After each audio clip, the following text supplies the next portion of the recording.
Et toujours concernant ce dossier des migrants, la Commission européenne a approuvé hier 3 nouveaux programmes relatifs à la gestion des frontières et à la migration en Afrique du Nord. 3 nouveaux programmes pour un montant total de 90,5 millions d'euros. Il s'agit de renforcer la gestion des frontières et de protéger les migrants et les réfugiés contre les trafiquants. Cette somme viendra renforcer les moyens mis en œuvre par les pays partenaires de l'Union européenne. Parmi eux, le Maroc occupe une place importante. C'est ce que nous explique Christophe Boutin, professeur des universités de droit public. Écoutez.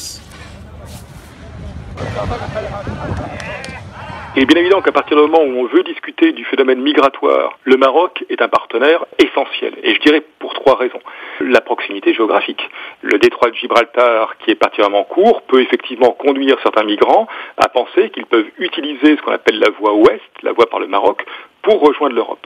Mais au-delà de cette proximité géographique, il y a 2 éléments encore plus importants.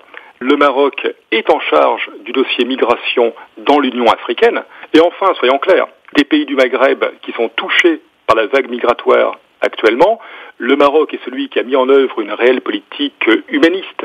On voit le traitement des migrants au Maroc n'est absolument pas comparable avec la traite esclavagiste qu'on rencontre parfois en Libye ou avec les conditions absolument déplorables de traitement de migrants qui ont eu lieu en Algérie. Mais au-delà des raisons de sécurité, ce sont pour de véritables motifs humanitaires qu'il faut travailler ensemble.